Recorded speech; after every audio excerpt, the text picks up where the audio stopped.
नमस्कार मित्रांनो, सर्वांना श्री स्वामी समर्थ।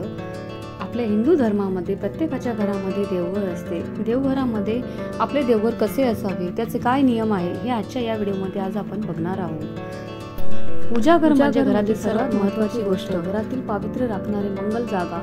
घर लहान असो की मोठं, घरातील पूजास्थान नियमाप्रमाणे असेल तर त्याचे आपल्याला अधिक फायदे होतात। घरात जागा कमी असल्यास देवघर कुठे असावे, देवघरासाठी योग्य दिशा कोणती, जाणून घेऊया। देवघराशी संबंधित काही खास आणि खूप महत्त्वाच्या गोष्टी आज आपण आजच्या या व्हिडिओमध्ये बघणार आहोत। तर चला मित्रांनो, आज आपण नक्कीच बघूया।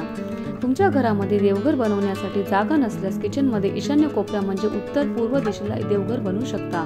या दिशेला पूजा केल्याने तुमच्या घरात देवी देवता लवकर प्रसन्न होतात। घरामध्ये देवघर अशा ठिकाणी असावे जेथे दिवसभरातून काही काळासाठी सूर्यप्रकाश पोहोचेल। ज्या घरामध्ये सूर्यप्रकाश आणि ताजी हवा येते त्या घरामध्ये विविध दोष आपोआपच नष्ट होतात। सूर्यप्रकाशामुळे वातावरणात नकारात्मक ऊर्जा नष्ट होते आणि त्यांच्या घरामध्ये सकारात्मक ऊर्जा वाढते। देवघरामध्ये दिवा, समाई, निरंजन आग्नेय कोपऱ्यात ठेवावे, तर धूप उत्पत्ती स्टँड वायव्य कोपऱ्यात ठेवावे। देवघर असो किंवा उंबरठ्यावर अगदी कुठेही तुटलेला दिवा ठेवू नका, यामुळे घरात नकारात्मकता वाढते। जर तुमची इच्छा पूर्ण करण्यासाठी दिवा लावत असाल तर तुटलेला दिवा लावल्याने तुमच्या इच्छा पूर्ण होणार नाही, शिवाय लक्ष्मी मातेचा कोप होतो। एका घरात 2 शिवलिंगे, शाळीग्राम, सूर्यकांत, चक्रा, गणपती, शंख पूजू नये। देवपूजा करताना देवाला नेहमी करंगळी जवळच्या बोटाने अर्थातच अनामिकतेने गंध लावावे। देवघरात कमीत कमी मूर्ती किंवा देवी देवतांचे फोटो असावेत। गणपती, कुलदेवी टाक, कुलदेवीचा टाक, मूर्ती अथवा फोटो, इष्टदेवतेचा फोटो, अगर मूर्ती, लंगडा बाळकृष्ण, पांडुरंग, नंदी व नागविरहित शंकराची पिंड काळ्या दगडाची किंवा पंचधातूची असावी। अन्नपूर्णेची देवी हे देव असावेत। देवघरात देवी देवतांच्या मूर्ती आणि फोटोचे तोंड नेहमी पश्चिमेला असावेत, म्हणजे पूजा करणाऱ्या यजमानाने तोंड पूर्वेस अशा पद्धतीने मांडणी करावी।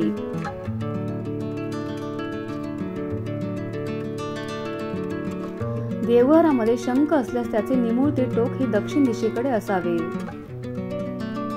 शास्त्रानुसार देवघरामध्ये शिवलिंग ठेवू नये। जर शिवलिंग असेल तर अंगठ्याच्या आकारा एवढेच असावे। देवघरात एकच शिवलिंग ठेवणे जास्तीत जास्त लाभदायक असते। एकापेक्षा जास्त शिवलिंग देवघरात असणे शास्त्रामध्ये वर्ज्य सांगितलेले आहे। इतर देवी देवतांच्या मूर्ती छोट्या आकारांच्या असाव्यात। जास्त मोठ्या मूर्ती मंदिरासाठी श्रेष्ठ राहतात, परंतु घरातील मंदिरात छोट्या आकाराच्या मूर्ती आपल्या घरात श्रेष्ठ मानण्यात आलेल्या आहेत।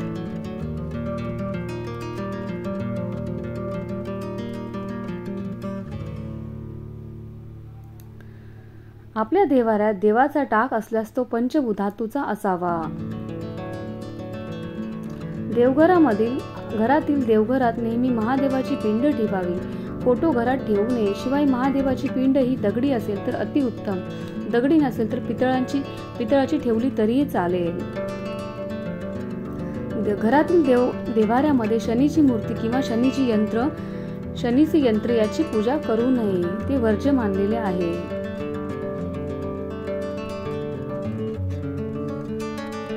मारुतीचा फोटो कधी देवघरात ठेवू नये। देवघरात गायत्री देवीची पूजा करणे वर्ज्य आहे। आपल्या देवघरामध्ये यंत्र असल्यास ती कधी उभी मांडू नयेत, नेहमी जमिनीशी समांतर मांडावीत। वास्तुशास्त्रानुसार देवघरात कधीही भंगलेल्या, तुटलेल्या किंवा तडा गेलेल्या देवांचे फोटो किंवा मूर्तीची पूजा करू नये किंवा स्थापना करू नये, कारण ते अशुभ मानलं जातं। इतकंच नव्हे तर तडा गेलेल्या मूर्तीची पूजा केल्याने देवता नाराज होतात। देवघरात एकाच देवतेच्या एकापेक्षा अधिक मूर्ती किंवा फोटो नसावेत। देवपूजा करताना आपण वापरत असलेले आसन, जपमाळ कधी दुसऱ्यांना वापरण्यासाठी देऊ नये। देवाच्या उपासनेसाठी बनवलेले पूजास्थान हे अत्यंत पवित्र स्थान आहे. वास्तुशास्त्रानुसार देवघर कधी स्टोअर रूम, बेडरूम आणि बेसमेंटवर नसावं. देवघर नेहमी खुल्या जागेत ईशान्य कोपऱ्यातच ईशान्य दिशेमध्येच असावे. देवघर हे नेहमी सागवानी लाकडाचेच असावे. देवघर हे नेहमी स्वच्छ आणि प्रसन्न ठेवण्याचा प्रयत्न करा. देवघरात धूळ साचता कामा नये. आपल्या घरातील देवघरात उजव्या सोंडेचा गणपती ठेवू नये, कारण उजव्या सोंडेचा गणपती शास्त्र खूप कठीण असतं आणि त्याची पूजा करणं ही खूप कठीण असते. हे जर आपल्याकडून व्यवस्थित पाळले गेले नाही तर आपल्याला दोष लागू शकतात. म्हणून आपल्या देवघरामध्ये नेहमी डाव्या सोंडेचाच गणपती आपल्या घरात असावा.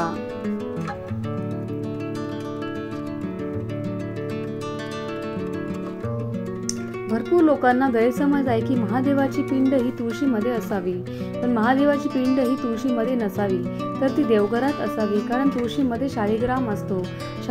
शालिग्राम हा महाविष्णूचं प्रतीक असतो.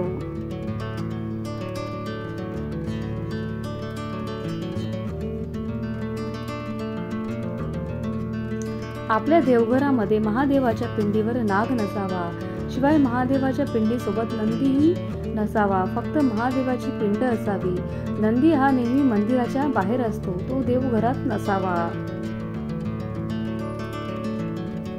शिवलिंग ठेवण्याची उत्तम दिशा उत्तर दिशा आहे. म्हणजे शंकराच्या पिंडीचे शिवलिंगाचे निमुळते टेक उत्तरेकडे असावे. जर तुम्ही आर्थिक अस्थिरतेने त्रस्त असाल तर शिवलिंग उत्तराभिमुख ठेवणे फायदेशीर मानले जाते. उत्तर दिशा ही भगवान शंकराची आवडती दिशा मानली गेली आहे. आपल्याला आपले कुलदैवत माहीत असणे फार गरजेचे आहे. जर माहीत नसतील तर आपल्याला विविध संकटांना तोंड द्यावे लागते.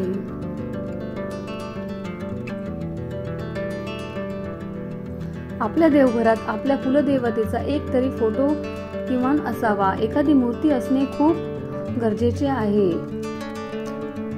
वास्तुशास्त्रानुसार देवघरातील वाळलेली फुले घरात ठेवणं अशुभ आहे. त्यामुळे वास्तुदोष निर्माण होतो. घरातील नकारात्मकता निर्माण होते आणि यामुळेच व्यक्तीच्या जीवनात आणि घरामध्ये वास्तुदोष निर्माण होऊ शकतो. त्यामुळे फुले सुकताच टाकून द्यावी किंवा नदीत विसर्जन करावी. देवांना कधीच एका हाताने नमस्कार करू नये. आपण आपल्या देवघरामध्ये जो समई किंवा निरंजन लावतो त्यामध्ये तेल आणि तूप एकत्र घालू नये. तेलाचा दिवा वेगळा आणि तुपाचा दिवा वेगळा असावा. देवघरातील समईच्या ज्योतीवर निरंजन किंवा इतर कोणता दिवा पेटवायचा नाही. म्हणजेच एकाच दिव्याने दुसरा दिवा पेटवायचा नाही. समईमध्ये कधी 3 वाती लावायच्या नसतात. एक तर 2 वाती लावायच्या असतात किंवा तुम्ही 1 वात लावली तरी चालते.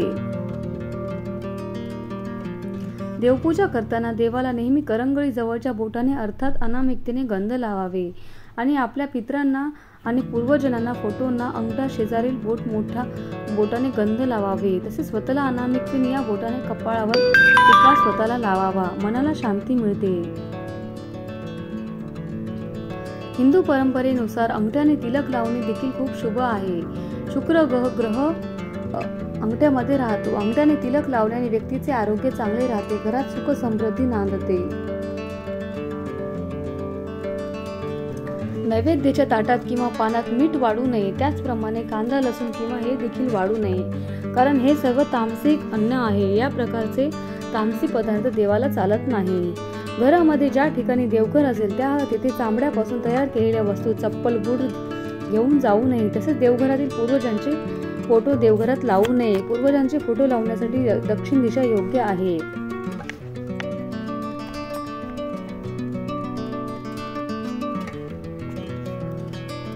वास्तुशास्त्रानुसार जर देवघरात तुपाचा दिवा लावला जात असेल तर तो देवाच्या उजव्या बाजूला ठेवावा. त्याचबरोबर तेलाचा दिवा डाव्या बाजूला ठेवणे शुभ मानले जाते. देवघरातील पाण्याचा कलश नेहमी ताटलीमध्ये किंवा तांदळाच्या राशीवर ठेवण्याचा सल्ला दिला जातो. वास्तुशास्त्रानुसार कलश जमिनीवर ठेवल्यास घरात वास्तुदोष होऊ शकतो.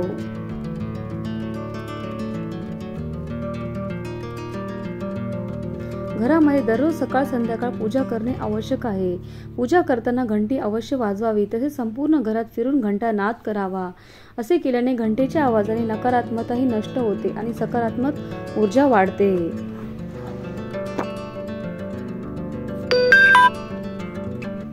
देवघरात शंख आवश्यक ठेवावा. मात्र लक्ष्मीला शंख खूप प्रिय आहे. समुद्र मंथनातून लक्ष्मी सोबत शंख ही प्रकट झाला होता. देवघरात शंख स्थापित करून त्याची रोज पूजा केल्यास लक्ष्मी देवी प्रसन्न होऊन भरपूर संपत्ती प्रदान करते. भगवान श्रीकृष्णाला मोरपंख खूप प्रिय आहे. ते नेहमी डोक्यावर मोरपंख घालतात.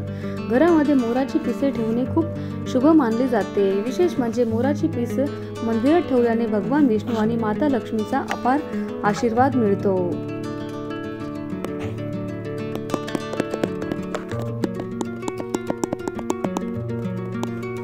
हिंदू धर्मामध्ये गंगेचे पाणी अत्यंत शुभ मानले गेले आहे. असे म्हणतात की हे पवित्र पाणी कधी खराब होत नाही. विशेष प्रसंगी आंघोळीच्या पाण्यात गंगाजल मिसळून स्नान केल्यास खूप फायदा होतो. यासोबतच मंदिरात गंगाजल ठेवल्याने देवी लक्ष्मीचा कृपा आशीर्वाद आपल्याला प्राप्त होतो. आपण देवघरात किंवा मंदिरात जी स्तोत्रे मंत्र म्हणतो ती मोठ्या आवाजात म्हणायची, परंतु जप करताना देवाचे नामस्मरण करताना आपण शांततेत केलेले कधीही चांगले.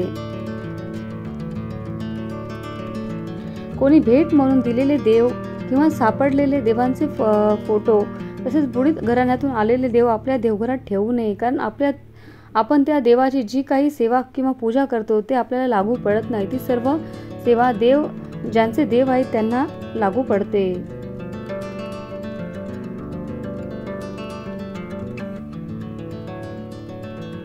तर मित्रांनो, हा व्हिडिओ तुम्हाला कसा वाटला? अशा प्रकारे देवघरात पाळावयाचे हे 45 नियम आपल्या देवघरातील बाबतीत पाळायचे आहेत. असे काही नियम पाळल्याने आपल्या देवघरातील प्रसन्न वाटते आणि आपल्या घरात देखील शांतता राहते. हा व्हिडिओ तुम्हाला कसा वाटला? जर हा व्हिडिओ तुम्हाला आवडला असेल तर तुम्हाला लाईक करा, शेअर करा, सबस्क्राईब करा. श्री स्वामी समर्थ.